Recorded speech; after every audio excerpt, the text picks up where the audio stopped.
விலைவாசி உயர்வு கட்டுப்பாடு உள்ளிட்ட 17 அம்ச கோரிக்கைகளை வலியுறுத்தி இன்று நாடு முழுவதும் மெகா வேலை நிறுத்தம். 25 கோடிக்கும் மேற்பட்ட தொழிலாளர்கள் பங்கேற்க வாய்ப்புள்ளதால் வங்கி உட்பட பல்வேறு முக்கிய துறைகளின் சேவைகள் முடங்கும் அபாயம்.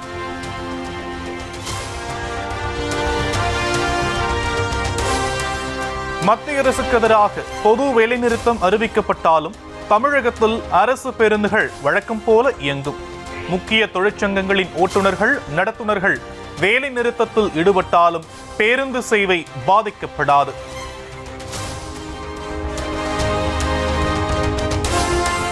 நாடு தழுவிய வேலைநிறுத்த போராட்டத்தில் அரசு ஊழியர்கள், ஆசிரியர்கள் பங்கேற்றால் சம்பள பிடித்தம் செய்யப்படும்.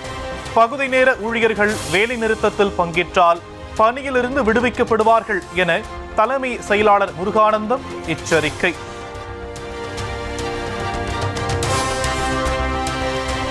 முதலமைச்சர் மு.க. ஸ்டாலின் இன்று திருவாரூர் பயணம்.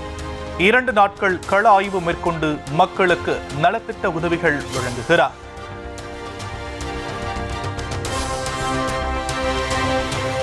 ஸ்டாலின் ஆட்சி சிம்பிளி வேஸ்ட் என எதிர்க்கட்சி தலைவர் எடப்பாடி பழனிசாமி விமர்சனம். 2026 முதலமைச்சரின் மாய ஆட்சியை ஒழித்து அதிமுக ஆட்சியை நிலைநிறுத்துவோம் என பிரச்சாரம்.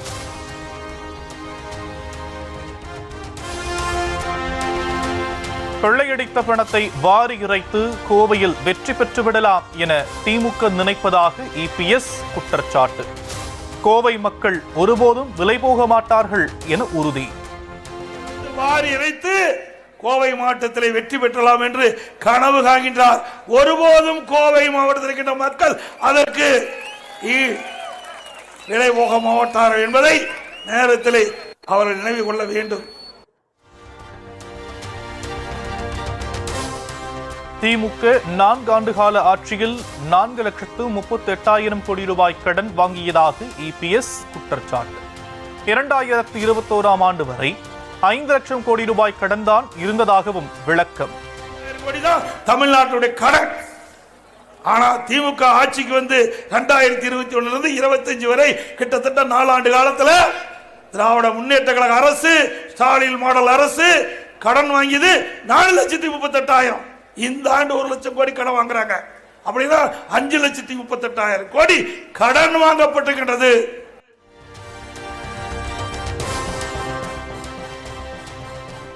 திமுக மக்களின் பிரச்சனைகளை சரியாக அணுகவில்லை என கூட்டணியில் உள்ள மார்க்சிஸ்ட் கட்சியை குற்றம் சாட்டுகிறது. தமிழ்நாடு ஒரு குடும்பத்தின் பிடியில் சிக்கி தவித்துக் கொண்டிருப்பதாகவும் இபிஎஸ் குற்றச்சாட்டு. தலைவர் இன்றைக்கு புதுசா வந்திருக்கிறார் திரு சண்முகம் அவர்கள். அவர் அடிக்கடி பேசிவிட்டார். திமுக ஆட்சியில மக்களுடைய பிரச்சனை தீர்க்கல, இப்படியே போயிட்டு இருந்தா தேர்தலில் ஜெயிக்க முடியாது என்ற ஒரு கருத்தை அவரே வெளியிட்டிருக்கார். இந்த தமிழ்நாடு ஒரு குடும்பத்தின் பிடியிலே சிக்கிக் கொண்டு தவித்துக் கொண்டிருக்கிறது. அதிலிருந்து தமிழகத்தை மீட்போம். புதுச்சேரி துணைநிலை ஆளுநருடன் முதலமைச்சர் ரங்கசாமிக்கு கருத்து வேறுபாடு. தாம் பரிந்துரை செய்தவரை நிராகரித்து வேறு ஒருவரை சுகாதாரத்துறை இயக்குநராக நியமித்ததால் கோபம் என தகவல்.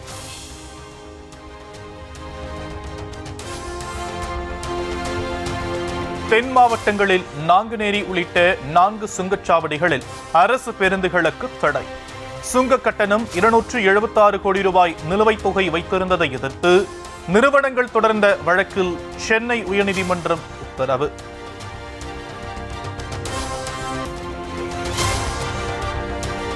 சென்னையை குளிர்வித்த மழையால் மக்கள் மகிழ்ச்சி.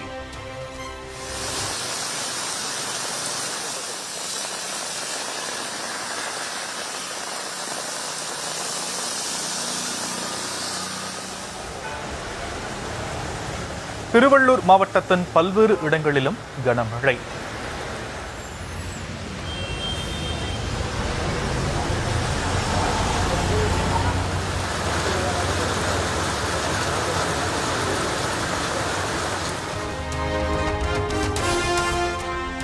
தமிழ்நாட்டில் இன்றும் நாளையும் வெப்பநிலை உயர வாய்ப்பு.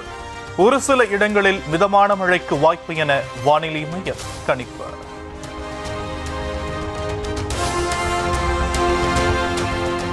தமிழகத்தில் 13 இடங்களில் சதம் அடித்த வெயில். அதிகபட்சமாக மதுரை விமான நிலையத்தில் 106.16 டிகிரி ஃபாரன்ஹீட் வெப்பம் பதிவு.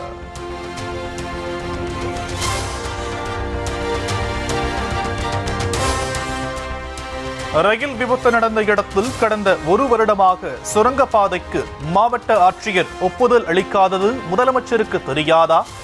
பச்சிளம் உயிர்களை காப்பாற்றியிருக்க வேண்டிய அரசு எல்லா வகையிலும் கடமை தவறிவிட்டதாக இபிஎஸ் குற்றச்சாட்டு.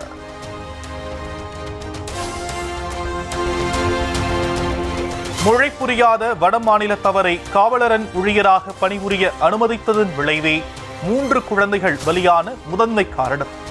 சீமான் கண்டனம்.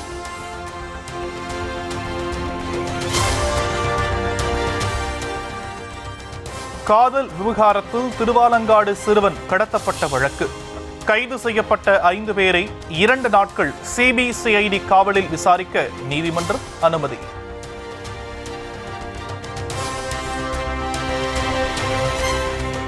அரசுமுறை பயணமாக பிரேசில் சென்ற பிரதமர் மோடிக்கு உற்சாக வரவேற்பு. அல்வோராடா அரண்மனையில் குதிரைப்படைகள் அணிவகுக்க வரவேற்ற வீரர்கள்.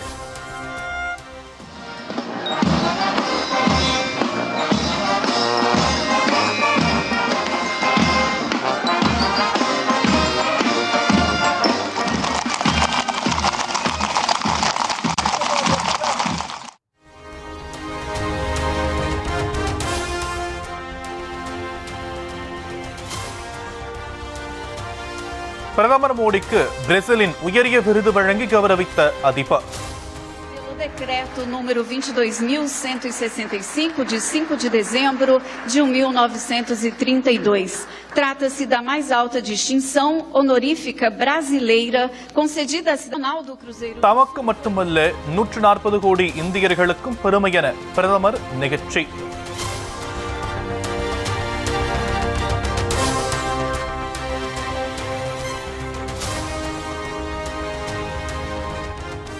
இருநாட்டு உறவு, வர்த்தகம் உட்பட பல்வேறு விவகாரங்கள் குறித்து பிரேசில் அதிபர் லூலா டி சில்வாவுடன் பிரதமர் மோடி ஆலோசனை.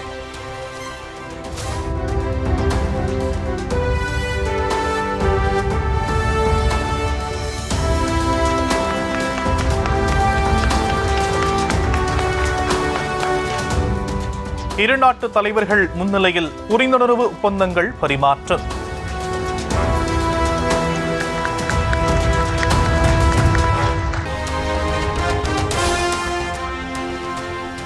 சர்வதேச செய்தி நிறுவனமான ராய்ட்டர்ஸ் உட்பட 2355 கணக்குகளை முடக்க உத்தரவு என்ற எக்ஸ் வலைதள குற்றச்சாட்டுக்கு இந்தியா மறுப்பு.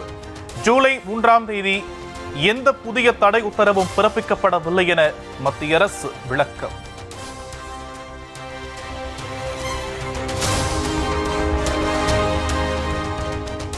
தலைநகர் டெல்லியில் பழைய வாகனங்களுக்கு எரிபொருள் வழங்குவதற்கான தடை வரும் நவம்பர் 1ஆம் தேதி முதல் மீண்டும் அமல்படுத்த முடிவு.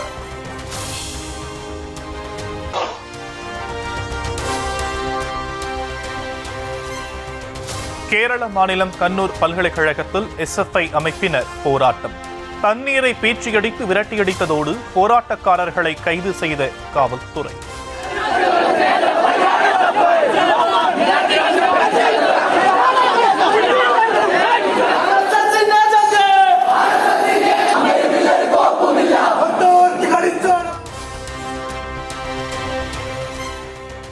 மகாராஷ்டிராவில் சொந்த அரசை எதிர்த்து நடைபெற்ற போராட்டத்தில் கலந்து கொண்ட சிவசேனா அமைச்சருக்கு எதிர்ப்பு. சூழ்ந்து கொண்டு விரட்டியடித்த மகாராஷ்டிர நவ நிர்மாண் சேனா அமைப்பினர்.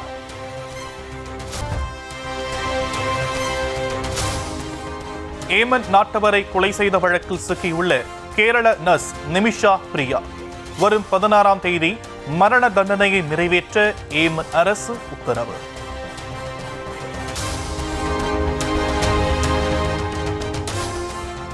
வெளிநாட்டு பொருட்கள் மீதான அமெரிக்காவின் இறக்குமதி வரி விதிப்பு நடவடிக்கை ஆகஸ்ட் 1ஆம் தேதி முதல் அமலாவது உறுதி. காலக்கெடு நீட்டிக்கப்படாது என அமெரிக்க அதிபர் டொனால்ட் ட்ரம்ப் திட்டவட்டம். Today, and I put it out just to make it clear, it wasn't a change. It was August 1st. We don't change very much. You know, every time we put out a statement, they say he made a change. I didn't make a change. Clarification, maybe.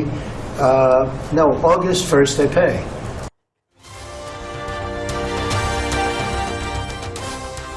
அமெரிக்க டாலரை பலவீனப்படுத்தினால் மிகப்பெரிய விலை கொடுக்க நேரிடும்.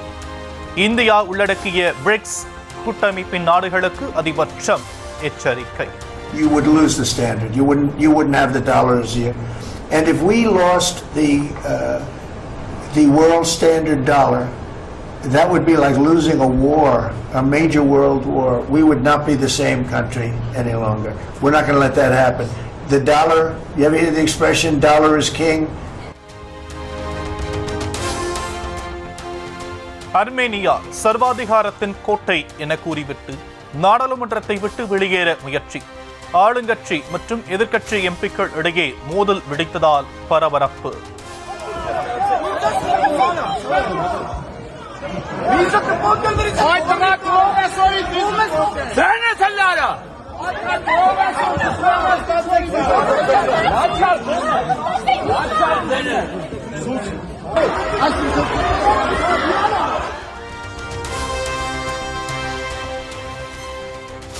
விமானத்தின் என்ஜினால் உள்ளிழுக்கப்பட்டு ஒருவர் உயிரிழப்பு.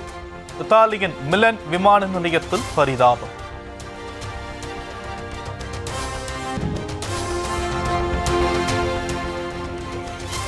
வடகொரியாவின் முதல் அதிபர் கிம் இங் சுன் நினைவு நாள் கடைபிடிப்பு.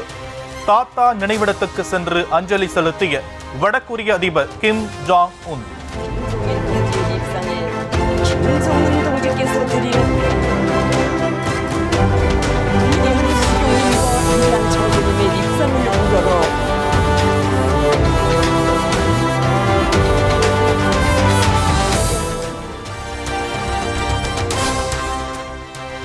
கோல்ட்மேன் சாக்ஸ் வங்கியில் வேலைக்கு சேர்ந்த இங்கிலாந்து முன்னாள் பிரதமர் ரிஷி சுனக் வங்கியின் மூத்த ஆலோசகராக பதவியேற்பார்.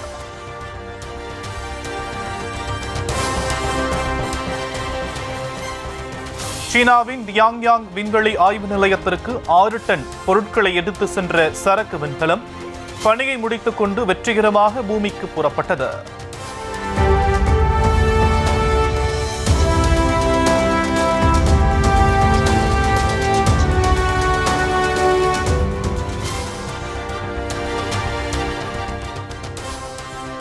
இங்கிலாந்துக்கு எதிரான T20 தொடரை இந்திய மகளிர் அணி கைப்பற்றுமா?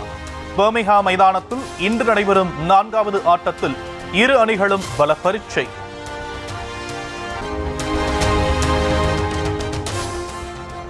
புதுக்கோட்டை அருகே கலியுக மெய்ய ஐயனார் கோவிலில் இரட்டை தேரோட்டம் கோலாகலம்.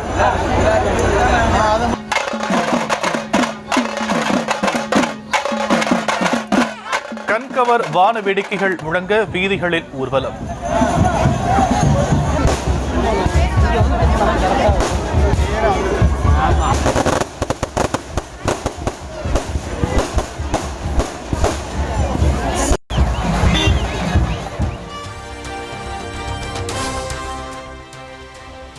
தூத்துக்குடி மாவட்டம் புதியமுத்தூர் சுடலைமாட சுவாமி கோவிலில் வெகு விமரிசையாக நடைபெற்ற சாமக்குடை.